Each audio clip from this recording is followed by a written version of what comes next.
Ubisoft just doubled down on their promise to take your games away from you. According to new statements by the CEO, Ubisoft still firmly believes that they should have the right to revoke your access from any of their live service games whenever they want, even if you've played full price. At this point, I'm wondering if Pirate Software is their CEO. Like, what's going on over there? What's next? Renting cutscenes for 24 hours or paying a monthly fee to access our save files? At this point, I wouldn't be surprised if Ubisoft started trying to charge customers to uninstall their games. And the best part about all of this is that this statement by the CEO was just the tip of the iceberg. So buckle up, ladies and gentlemen, because things are about to get sloppy. But first, what's going on, guys? Cheers. So recently Ubisoft had a shareholder meeting, and there's been a lot of crazy headlines that have come out of that direct report. So let's jump into them here. The first one, Ubisoft CEO addresses stop killing games after overseeing the deaths of the crew and XDefiant. Quote, support for all games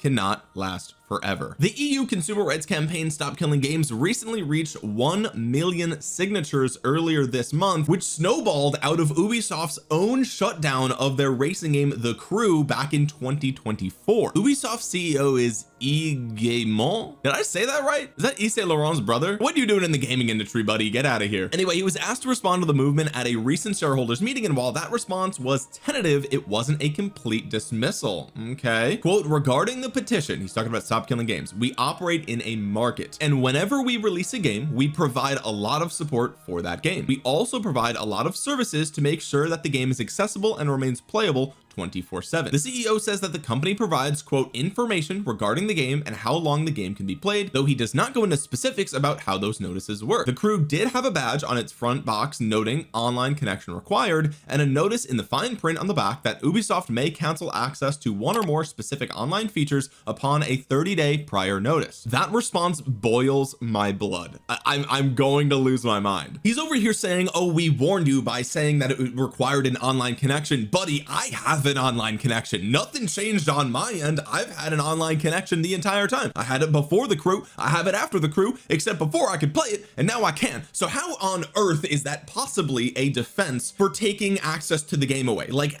make it make sense, okay? And yeah, sure, on the back of the box in fine print it says they reserve the right to remove access to any of the online services, which, I mean, I don't know about you, but as a player, I don't immediately think, oh, when he says online services, he means access to the entire fucking game. Why the fuck would I come to that? I'm thinking like, oh, I won't be able to race other players online or something like that. Like, surely I'll still be able to access like campaign mode or something like that, right? He then goes on to say, okay, that a €1 fee was proposed to all buyers of the game. For just €1 they got to buy Crew 2. Okay, and he says, quote, it's not a whole lot of money to be able to continue playing the game. Buddy, you need to paint the ceiling. I'm gonna be honest with you, you need to kick the chair, pal. They already paid you. Listen to me, okay? I don't care if it's $1, I don't care if it's a penny. They paid you for the game and then you took it away and said, well, if you want to keep playing, it's $1 more. Buddy, it's not about the dollar, it's not about the euro, it's about the principle. Okay, he goes on to say, but this kind of issue is not specific to Ubisoft. All video game publishers are faced with that issue. You provide a service, but nothing is written in stone, and at some point the service may be discontinued. Nothing is eternal, and we are doing our best to make sure that things go well for all players and buyers, because obviously support for all games cannot last forever. We're not asking for support forever, you absolute imbecile. We are asking you to just be able to play the game that we spent our money on. Listen to me, we don't want the entire game to be live service. Do you understand me? Since this retard can't get this through his head, let's use a really simple example. Okay, I bought Gears of War a long time ago, and guess what happens if I put it into my 360 today? Guess who can play the single player campaign? Me. I can, because I bought the game and I own it and I have an Xbox, and it doesn't matter if I have online, it doesn't matter if there's still support for the game, it doesn't matter if Xbox Live gets deleted for the 360, it doesn't matter, because as a paying customer, what we expect is not an infinite live service game. What we expect is a game, a video game. It's so insanely simple that I don't understand. Like, well, I do understand it, right? I understand it. His statement and his position comes purely from a position of greed. There is no other logical explanation for how he arrives at his current opinion. Okay, he is purely operating from a greed first short-term monetization strategy, and that's it. he has no respect for the customer. He doesn't know what the customers want. He genuinely, as CEO of a video game company, he doesn't know what his customers are looking for. It's actually that simple, and it blows my mind. We are not asking for you to provide a service in perpetuity. We're asking for what video games have always done since the Atari, is just, when I buy the game, let me play the game whenever I want, even if it's in 5 years, even if it's in 10 years, whatever. Stop trying to reinvent the wheel. We figured it out way back in the day when games came on a plastic cartridge for the Nintendo. Okay, it's that simple. You're making it infinitely more complicated strictly so that way you can just drain every penny out of every customer that's ever walked through your doors. And then when we look at their stock price, look, it's $2.12. It's down another 1.85% today, and that's after a really heavy rebound in the last 20 minutes. We'll see how long that lasts. Look at the other gaming companies. Take-Two is up, Nintendo is up, Capcom is up, Microsoft is up. And this is why I said earlier that Pirate Software must be the CEO of Ubisoft, right? Because even if you asked an 8-year-old, hey, is it possible for a company to provide a service for the rest of eternity, right? The answer is no. Obviously, if you're not giving them money every month, they can't keep providing a service every month. Okay, everyone with the brain of at least an 8-year-old can understand this concept, right? And he has the audacity, listen to this, okay, quote, the lifespan of a piece of software, whenever there's a service component, eventually services may be discontinued because eventually the software may become obsolete over time. Yes, we understand that. You fool, you absolute clown. Everyone understands that the service component will not last forever, of course, okay? But is it really that insane to assume that when a video game player purchases a video game, they expect to have access to the video game? You are redefining what a video game is, and nobody asked for that. Nobody else is on board with that. Nobody agrees with you. Nobody agrees with you that the definition of a video game is a in perpetuity service. That's ridiculous, because we've got decades of examples of video games that still work on original hardware. He goes on to say, a lot of tools become obsolete 10 or 15 years down the line. Okay, well then why can I pop Mario Brothers 1 into my Nintendo Entertainment System and play it today? The original Mario Bros came out 39 years ago, and I can still play my original copy on the original hardware right now. Does this CEO know that? Someone needs to tell him, because it's going to blow his mind. Has he not discovered that it is possible for this software to be playable 39 years later? Is this blowing his mind? Does he not know that the technology has existed since 39 years ago? Like, where is this man from? How does he arrive at these conclusions? I know the answer. It's pure greed. But like I said at the beginning of this video, ladies and gentlemen, stay tuned, because this is just the iceberg, folks. Okay, let's take a look at another one of his statements here. Okay, Ubisoft says microtransactions make games more fun. Yes, sir. This was reported by Game Reactor. Okay, and what do they say here? It says, in its latest quarterly report, Ubisoft argues that microtransactions, those in-game purchases we all know and love to grumble about, are not just a revenue stream, but actually enhance the gameplay experience. How so, you ask? Well, according to Ubisoft, they allow for a more unique experience by letting players personalize their characters or speed up progression. You know what? Let's not read the article. Let's actually just go to the quarterly report. Okay, let's go to the first-hand source of this information. Okay, we are on page 10 of Ubisoft's latest financial report, section group business model and strategy. Let's take a look right here. Okay, I'm going to read this word for word. At Ubisoft, the golden rule when developing premium games is to allow players to enjoy the game in full without having to spend more. Our monetization offer within premium games makes the player experience more fun by allowing them to personalize their avatars or progress more quickly. However, this is always optional. So I like how they don't want to say microtransactions. They say our monetization offer within premium games. So a premium game is a game that you've already paid full price for. Okay, so you've already spent $70 on the game, and then they have a monetization offer within that game. Okay, I'm gonna blow Ubisoft's mind again, and they honestly should pay me a lot of money for this video, right? This video right here, I am giving them such key insight to the gaming industry that they can use this information to make thousands and thousands of dollars. So I should send an invoice to Ubisoft for this insider information. I should charge them a consulting fee for this video, okay, because I'm about to blow their mind. This is Donkey Kong Bonanza. This game came out 4 days ago. In this game, get this, okay, everyone in Ubisoft, take a seat. You're about to lose your mind. Okay, in this game, I can change the clothes of Donkey Kong for, get this, no more money. I get to just change his clothes for free. All I have to do is play the game, and I actually unlock the ability to customize my avatar. Can you believe that? Isn't that crazy, right? Somehow Nintendo has figured out a way to add in the ability to customize my character within Donkey Kong without having to spend more money. Isn't that wild how they were able to figure that out? It's really weird how they were able to do that, right? And so when Ubisoft sits here and says our monetization offer makes the experience more fun by allowing them to personalize their avatars, well, how is it possible, okay, that competing game companies that have in their most recent releases give players the ability to personalize their avatars without a new monetization offer, right? How is that even possible? Oh, here's why. Because it's just baked in. It is simply baked into the cost of the game. It is simply part of the experience. Players do not enjoy microtransactions. They don't. If you spend 30 seconds reading online discourse around this topic, you will understand that 90+% of players do not like microtransactions. Okay, the last 10% are either indifferent or they're rich, so they don't care, right? 90% of gamers do not like microtransactions, but you're right, they do like personalizing their avatar, right? And so the way to actually solve this problem is allow players to personalize their avatar without charging them more money. And the way that you can accomplish this is by having unlockables within the game that reward the player for exploration or for achievements or something like that. So a classic example is World of Warcraft. Okay, this is one of the biggest arguments against microtransactions in World of Warcraft, yet Blizzard continues to do it because they don't know what is good for them. Okay, but the point is, let's say World of Warcraft designs a really cool dragon that you can ride around on, right? You've got two choices. You can either charge the player $20 for that dragon, they spend the $20, they can ride on that dragon instantly. Okay, it costed them 20 bucks. Everyone else does not get to ride that dragon ever. It's locked behind a paywall. GG, you're done. Okay, the other route that they could take is that they could make unlocking this dragon the consequence of a really challenging or fulfilling or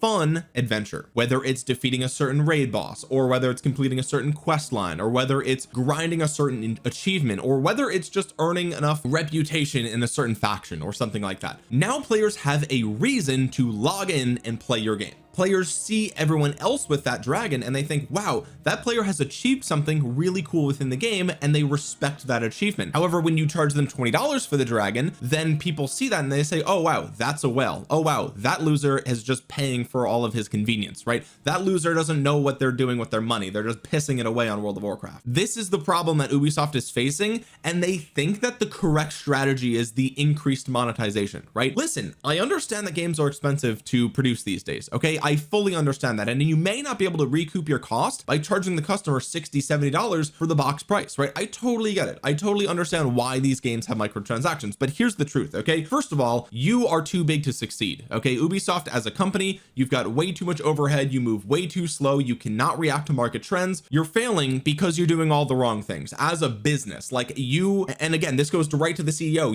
you are failing at your job. You are not good at your job. Someone else should take your job because you're not good at it. Look at your stock price. Your company is failing, it is crashing, it is burning, and you've only had negative press lately. Okay, you are not doing a good job. I'm sorry to say, if no one's told you that, I'll be the first one. Okay, if you want customers to give you even more money on top of a box price, okay, the value within that needs to be so astronomically high that your customers are convinced that they're getting an extremely good deal. Okay, that is literally the end of the open and shut case. Okay, if customers look and they say, wow, all I have to do is spend $5 and I get all this other stuff and I get to keep it forever, even when the servers shut down in 2-3 years, or in Ubisoft's case 2 or 3 months, right? I'll still be able to download and have that on my drive, and I'll get to always use this certain outfit or this certain, mount or whatever the case might be, right? You have to provide tremendous value, and it has to be within the context of a good game. All of this stems from making a game that people like. Okay, and the customer's not stupid. Well, some of them are, but most of them are not. And the reason that Ubisoft is tanking as a company is because customers aren't dumb. They look at your games, they don't see quality, they don't see passion, they don't see anything new, interesting, exciting, innovative. They look at it and they think it's just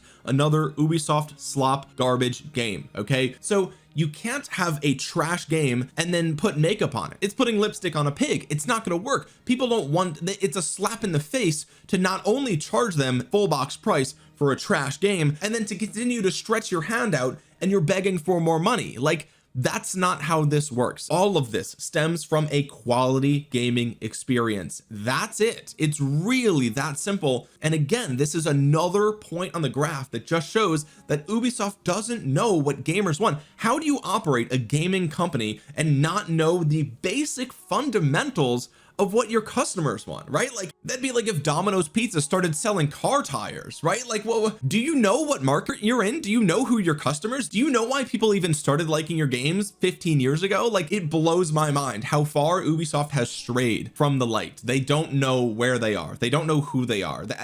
At this point, it's almost like pure comedy, right? It's almost as if they are actually just tanking their own valuation because they want a private takeover of the company, right? Like, and that truly would not surprise me. At this point, these business decisions are so foul, they are so poorly decided, the execution is so bad that it must be the case that those in power at Ubisoft are intentionally tanking the stock price so that way there could be a private takeover. There's no other explanation for how absolutely atrocious their leadership has been over the last few years. And if that's not the case, then everybody in charge needs to be the company has to go bankrupt, right? Like that must be the outcome, and individuals have to be held accountable, because it is just blowing my mind how bad management has been for Ubisoft. But this quarterly report is just the gift that keeps giving, ladies and gentlemen, because during the Q&A portion, a player asked about Assassin's Creed going woke. Okay, this was a big point of contention for the most recent Assassin's Creed, and I'm not going to sit here and tell you whether the game's woke or not, or whether that ruins the game or not. I don't care about that. I didn't play Assassin's Creed, whatever it's called.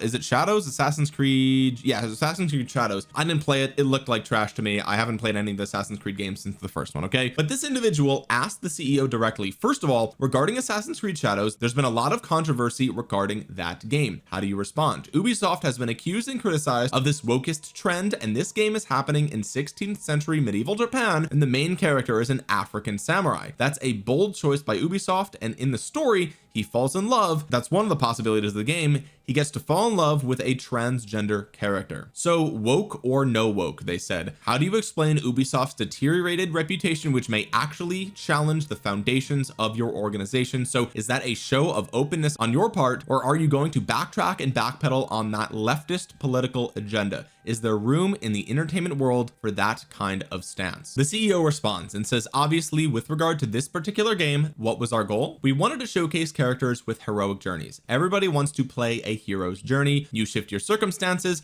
and you become something more, and it's a very powerful expectation from games. This is a hero quest, and it doesn't just apply to Ubisoft or the unintelligible whatever he said here. This is an actual character. This is someone who really existed, and showcasing that character has been extremely successful, and that is why we decided to tell that story. We wanted to tell a different story. So he doesn't actually engage in the woke debate. Okay, and look, did Yasuke actually exist? Probably, right? I think he probably did, just based on everything that I've read. He probably existed. And does he deserve to have his own story in video games? Sure, why not? If the game is told well and it's done well, fantastic, right? But man, people have been asking for an Assassin's Creed game set in medieval Japan forever, and like they still decided to go with this like one weird thing. I don't know, it's just so bizarre, right? It's just so bizarre. And one thing that will be really telling is how Ubisoft creates games into the future, right? That's going to be the most telling part about all of this. They won't actually engage with the woke versus not woke debate here, but they will speak with their actions, right? If they stop having main characters of protected classes, then you're going to know that they don't actually give a shit about the ideologies of the left or the right or whatever. They just care about making the most amount of money possible, right? I'm sorry to say, if that's news to you, then you know, welcome to reality, welcome to being an adult. Okay, now personally, I don't really care about this, right? Like if you're hating on a game because the main character is black, I don't know what to tell you. That just seems a little bit ridiculous. Okay, who cares, right? But I do think that there is a certain agenda that's clearly being pushed here, and I think gamers are just kind of tired of it, right? They're just kind of tired of like political talking points being used in video games to like try to garner some sort of like cheap fanfare around the game. It's just like, dude, just make a good game. Why do we gotta make it complicated? You know what I mean? Anyway, guys, that's gonna do it for today's video. I had to talk about this because I recently made a video talking about Ubisoft's end user license agreement that was updated back in January of 2023, but has recently gained a lot of traction and a lot of hate as a result of the Stop Killing Games movement movement. So discussing it here in this video, I felt like I owed it to you guys. Okay, if you missed that video, check it out on the channel. A lot of you guys showed a lot of love to that one. I do appreciate it. And if you made it to the end of this video, drop a thumbs up on it. It really helps out the channel a ton. It helps get this video out into the YouTube algorithm so other people might see it. And while you're down there, consider subscribing to the channel and clicking the bell to be notified the next time I upload gaming news. And with that being said, guys, thank you so much for watching. This has been Omniarch. I will talk to you guys again soon. Peace.